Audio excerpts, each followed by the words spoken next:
معلش الفيديو التاني راح، بس هو انا بصور مكان تاني. ادي احنا كنا قاعدين هنا، دلوقتي قعدنا هنا.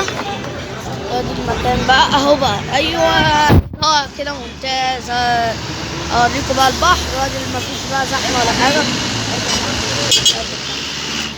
منظر البحر منظر تحفه يعني. بنفتكر في البحر ده كنا بنقعد احنا 4، بقينا نقعد 3 وان شاء الله نقعد 4 و5 ان شاء الله. ادي الناس وادي الاماكن.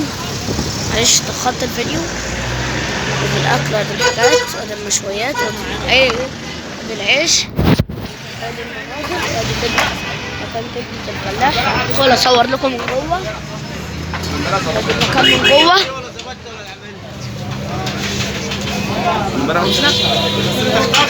هنا بيعبوا الطلبات. وادي هنا الكشري، وادي هنا الناس وهي قاعدة. مكان الناس وهي بتخلص الكشري.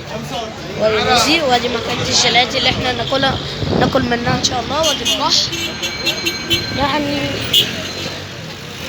يعني اماكن تحفه الاسكندريه. احنا بناكل في كبده الفلاح في قائد ابراهيم على البحر. وادي اوبو فتح اوبو جديد من ساعه اوبو رينو 5، من ساعه ما نزل اوبو رينو 5 وهو بيعمل. وادي ده رايح المنشيه ابو قير. وادي بصوا الزحمه، بصوا الزحمه. وكده انا صورت لكم جوه بابا وحمودي هم بيحكوا. ادي المكان بصوا. وادي اهو البحر. وادي الناس مستنيه تعدي. وسألنا الراجل قال لنا هو الكبده بس بتستوى، والكشري المكرونه والكشري بس هو في زحمه هيخلص لنا كشري بالكبده. ادي الاكل جه. ادي الاكل جه اهو. ادي الكشري بتاعي. ادي الصلصه. ادي الكشري. ده الكشري بتاعي، ده الكشري بتاع محمود، ده الكشري بتاع بابا، كشري الهرم. ادي الدقه وادي الشطه. ايه يا بابا؟ صلصه. واحد لبابا كشري الهرم. وواحد زي كشري. ثواني بقى. لا هو ايدك يا محمود. بص بقول لك ايه؟ من دول ليه؟ حط لي شوية صلصة كمان. دلوقتي كل واحد هياخد واحدة.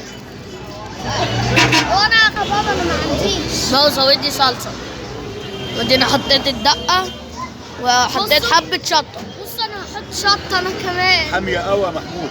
عارفين حامية وكل عشان في كبدة جاية لسه. ماشي بس وقف يا ادم. حاضر. كفاية. مش دعوة انت تهدي. احلى كشري ايه؟ بيقول لك تهدي. ادي الكبدة جت مع الكشري. كبدة جت، كبدة الفلاح.